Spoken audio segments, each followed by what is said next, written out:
Auxins. The very existence of the growth substances was proposed by Charles Darwin and his son Francis Darwin in 1881 in his book, The Power of Movements in Plants. While working on canary grass, that is Phalaris canariensis, he demonstrated that apical tips of seedlings are sensitive to unilateral determination and show positive phototropism. When seedlings are freely exposed to lateral light, some influence are transmitted from the upper to the lower part, causing the latter to bend. Now you can see here, you know that coleoptile is a cotyledonary sheet present around the embryonal axis in the embryo of Gramineae. You can see when unidirectional light is given, after some time the curvature takes place. Then when you remove the tip with the help of the blade and unidirectional light is given, no curvature is observed. These are the experiments done by Darwin. Now you can see that how this movement, depending upon the orientation of the light, the movement of the auxin, which is shown by the red arrow. More movement is taking place from the shaded side in the B diagram. And here you can see that one is the entire coleoptile, then decapitated coleoptile, and then keeping the tip on the decapitated and curvature in the D is observed. The similar kind of observations were made by Boysen-Jensen in 1913 while working on oat coleoptile. Paul in 1919 endorsed his findings, saying that the stem tip is the seat of growth regulating center. Most of the knowledge about the auxins comes from the work on oat, that is Avena sativa coleoptile, which I told you is a sheath around the embryonal axis. The name auxin was given by Koch. Wendt in 1928 performed the Avena curvature test. He placed several freshly cut coleoptile tips on agar block. After a few hours, it was observed that the concentration of auxin is more on the shaded side than on the illuminated side, thus confirming that the major part of the auxin is moving just opposite from the source of light. And that is how auxin is traveling in the opposite direction from the source of light. Now let us take up some of the naturally occurring auxins and some synthetic auxins. Indole acetic acid, which is written as IAA, phenyl acetic acid, PAA, phenoxyacetic acid, indole 3-propionic acid, they are some of the naturally occurring auxins. Naphthalene acetic acid, NAA, 2,4-dichlorophenoxyacetic acid, 2,4-D, indole butyric acid, that is IBA. Now you can see these are the 2,4-dichlorophenoxyacetic acid, naphthalene acetic acid, and of course indole acetic acid. Chemical nature of auxin. Chemically, it is recognized as oxinotriolic acid. Formula is C18H32O5. Koch and Hagen-Smith in 1931 isolated auxin from human urine and referred it as heteroauxin, which was lately called as indole 3-acetic acid, in short IAA, and the chemical formula is C10H9O2. In 1934, Koch, X11, and Hagen-Smith isolated auxin B, that is oxinolonic acid, with C18H32O4 from the corn grain oil. Auxin A and B are hardly known from plants, but IAA is the principal naturally occurring auxin of all higher plants. Auxin translocation. Wendt in 1928 reported that auxin is transported basipetally. That is, it moves from apical to basal end, and the term auxin was first used by him. Practical applications of auxin. Apical dominance. The influence of apical bud is suppressing the growth of the lateral bud is referred as apical dominance. And if you remove the apical bud, that is going to promote the lateral bud. And you must have seen when a gardener makes a plant hedgy or make it in a hedgy plant in a form of a hedge, he just removed the apical buds. You can see here the bud, dormant lateral bud, while active apical bud, and this active apical bud inhibit the lateral growth. Rooting, characteristic function of auxin. Application of indole butyric acid and naphthalene acetic acid by plant growers induce root formation in stem cutting. Say, for example, you know that roses are multiplied by cuttings, and if you apply auxin at the cut end, the adventitious roots will come out.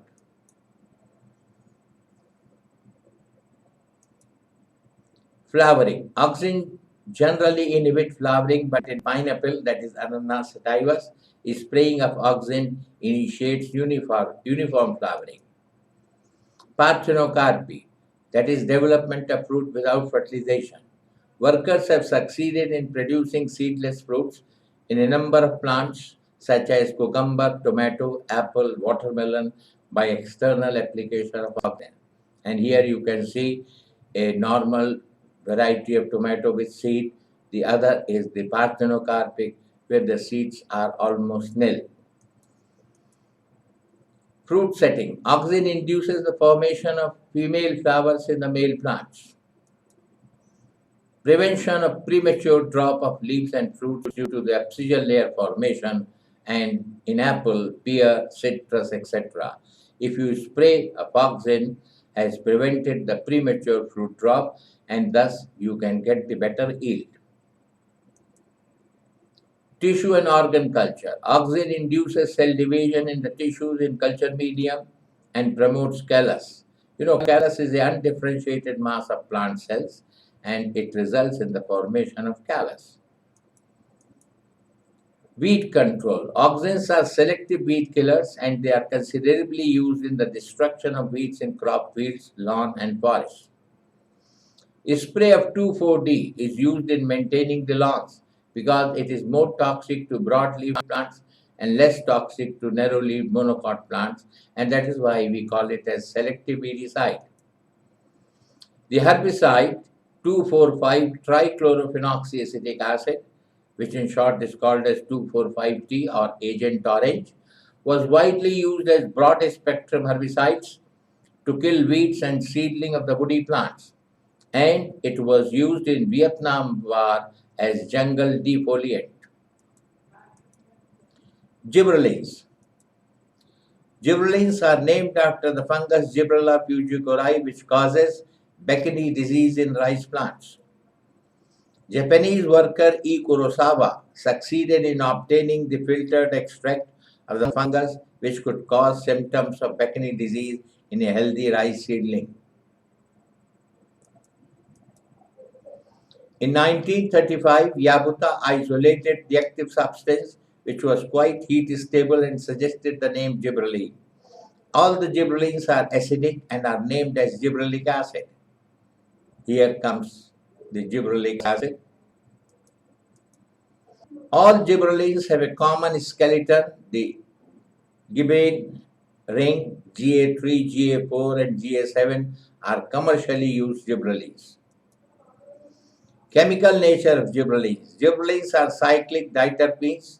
Chemically, these are represented by molecular formula such as C19H24O6 is gibberellic acid 1, C19H26O6 is GA2, C19H22O6 is GA3 or gibberellic acid, C19H24O5 is GA4, etc.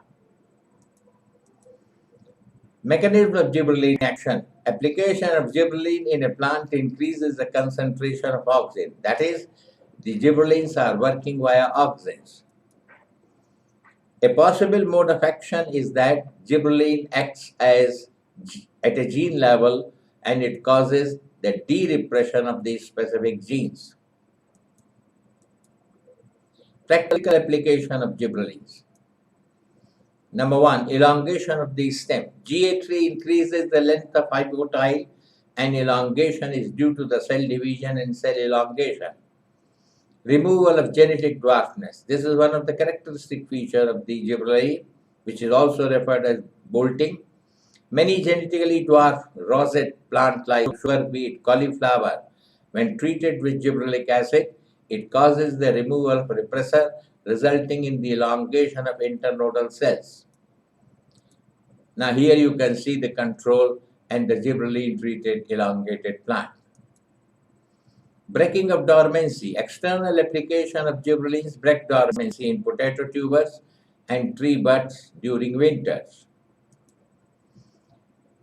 Third, gibberellins induce formation of male flowers in genetically female plants. An example is cannabis, and you know cannabis is the hemp. Induction of flowering. GA induces flowering in long day plant when kept under short day conditions, and here gibberellins, they are substituting the photoperiods. Now you can see the role of auxin and gibberellin in tomato fruit set, and you can see in the diagram the increase in the grape bunch after treating it with gibberellin. Parthenocarpy. Gibberellins also induces parthenocarpy. There are examples where auxins were ineffective and gibberellins proved to be effective in getting the seedless fruits. Example is pome and some other stone fruits. Fruit setting. GA affects positively on fruit setting. De novo synthesis of certain hydrolytic enzymes. Synthesis of various hydrolytic enzymes such as alpha amylase, ribonuclease, 3-gluconase, and proteases. Gibberellins stimulate the synthesis of alpha amylase enzyme in the barley aileron. You know, aileron is the outer proteinaceous layer in the endosperm in the members of Gramineae, and here the alpha amylase enzyme activity is stimulated by the application of gibberellin. Brasinosteroids. They were first discovered in Brassica pollen and hence called as brasinosteroid. Recently, they have been placed along with plant hormones. They have been identified in algae. They influence the plant growth and development and almost parallel to the role of auxin and gibberellin. The physiological effects include cell elongation, cell division, delayed senescence, etc.